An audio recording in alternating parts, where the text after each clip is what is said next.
Hi students, நம்ம இப்போ பார்க்க போற சம் என்னன்னா exercise 1.3ல second sum. Let x is equal to 3, 4, 6, 8. Determine whether the relation are x comma f of x such that x belongs to capital X and f of x is equal to x square plus 1 is a function from x to natural numbers அப்படின்னு சொல்லியிருக்காங்க. Right, இப்போ வந்து பார்த்தோன்னா X capital எக்ஸ்ன்னு சொல்லிட்டு ஒரு set கொடுத்துருக்காங்க. அதுக்கப்புறம் பார்த்தோன்னா ஒரு ரிலேஷனை வந்து பார்த்தோன்னா செட் பில்டர் ஃபார்மில் கொடுத்தாச்சு. கொடுத்துருக்க ரிலேஷனை வந்து நம்மள என்னன்னு சொல்லியிருக்காங்கன்னா ஃபங்க்ஷனா இல்லையா அப்படின்னு கண்டுபிடிக்க சொல்லியிருக்காங்க. எப்படின்னா எக்ஸ்ல இருந்து நேச்சுரல் நம்பருக்கு கண்டுபிடிக்க சொல்லியிருக்காங்க. ரைட்டா? ஸோ இங்கே எக்ஸோட வேல்யூஸ் நமக்கு தெரியும், நேச்சுரல் நம்பர்ஸும் நமக்கு என்னென்னு தெரியும். ரைட், ஸோ அதனால நான் ஏரோ டயக்ராம் போட்டுக்கிறேன்.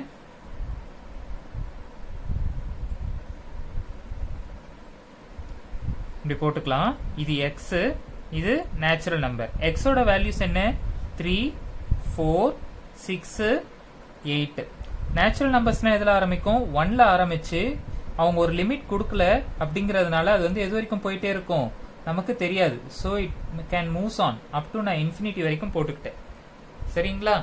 ரைட், ஸோ நமக்கு இன்புட்டும் தெரியும், கோடொமைனும் தெரியும். ரைட்டா? அப்போ நமக்கு ரேஞ்ச் தெரிஞ்சாதானே, அவுட்புட் தெரிஞ்சாதானே, 3யோட ஆன்சர் எதுன்னு தெரிஞ்சாதானே ஆரோ போட முடியும். ஸோ அதுக்கு நான் என்ன பண்ணிக்கிறேன் அப்படின்னா எஃப் ஆஃப் எக்ஸ் ஃபங்க்ஷன் எடுத்துக்கலாம். So solution F of X let F of X is equal to X square plus 1.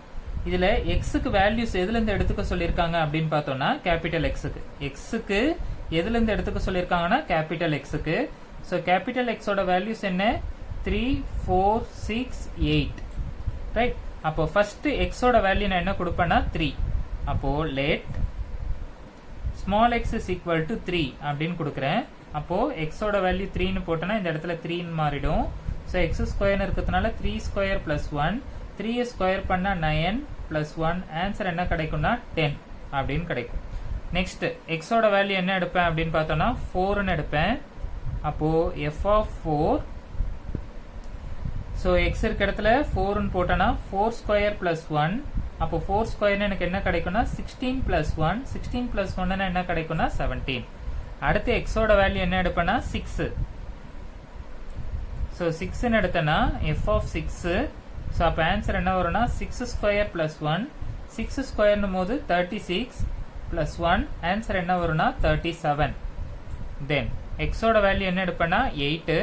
So x is equal to 8. So அப்போ எஃப் ஆஃப் 8 அப்படின்னு எடுத்துக்கிட்டோம்னா எக்ஸ் இருக்க இடத்துல என்ன போடுவேன்னா 8. So 8 square plus 1. 8 square in the sense 64 plus 1, answer is 65. So அந்த ரிலேஷனை நம்ம ரோஸ்டர் ஃபார்ம்ல எழுதலாம். எப்படி எழுதணும்னா x comma f of x அப்படின்னு எழுதுவோம். So R is equal to எக்ஸோட வேல்யூ 3ன்னு போட்டோம்னா எஃப் ஆஃப் எக்ஸோட வேல்யூ என்ன கிடைச்சது? 10. அதுவே எக்ஸோட வேல்யூ 4ன்னு போட்டோம்னா F of X value is 17. Same thing, x value is 6 means answer is 17 f of x, and x value is 8 means f of x value, which means answer is 65. So நமக்கு relation roster ஃபார்ம்ல கிடைச்சாச்சு. இப்போ ஆரோ போட்டுடலாமா? ஆரோ போட்டு அந்த relation வந்து ஃபங்க்ஷனா இல்லையா அப்படிங்கிறத கண்டுபிடிக்கலாம். 3க்கு வந்து பார்த்தோம்னா 10 அப்படின்னு போகுது. ஸோ இங்க 10, ஏன்னா நேச்சுரல் நம்பர்ஸ்ல நம்ம 65 வரைக்கும் பெருசா எழுதிட்டு போக முடியாது, ஒரு அசம்ஷன்ல நம்மளா எடுத்துக்கலாம். ஸோ 3க்கு வந்து எங்க போகும் அப்படின்னு பார்த்தோம்னா 10க்கு ஆரோ போகும்.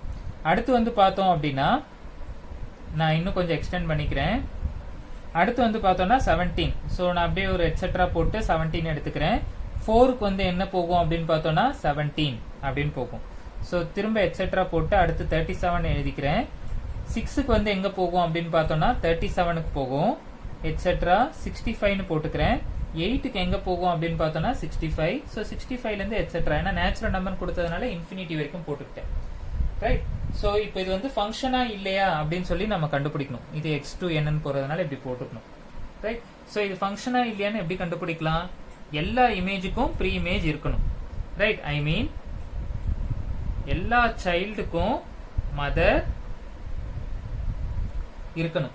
ஸோ அப்படி இருந்துச்சு அப்படின்னா அது வந்து நம்ம என்னன்னு எடுத்துக்கலாம்னா ஃபங்க்ஷன் அப்படின்னு சொல்லி எடுத்துக்கலாம். ரைட், இப்போ 3ங்கிற குழந்தைக்கு 10ங்கிற அம்மா இருக்கு, 4ங்கிற குழந்தைக்கு 17ங்கிற அம்மா இருக்கு, 6ங்கிற குழந்தைக்கு 37, 8ங்கிற குழந்தைக்கு 65 அப்படிங்கிற அம்மா இருக்கு. நீங்க இதை கன்சிடர் பண்ணக்கூடாது. குழந்தைக்கு தான் அம்மா இருக்கணும், அம்மாவுக்கு குழந்தை இருக்கணுங்கிற அவசியம் கிடையாது. ஓகேவா? ஸோ அப்போ இங்க எப்படி எழுதலாம்னா therefore, ஓகேவா, the elements in x, ஓகேவா, கேபிட்டல் எக்ஸ் போட்டுக்கலாம், ஏன்னா அதானே சொல்லியிருக்காங்க. Elements in x has unique image, ஒவ்வொன்றுத்துக்கும் ஒவ்வொரு அம்மா இருக்கு.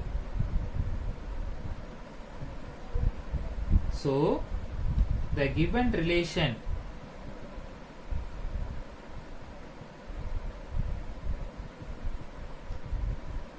is a function, right? Thank you.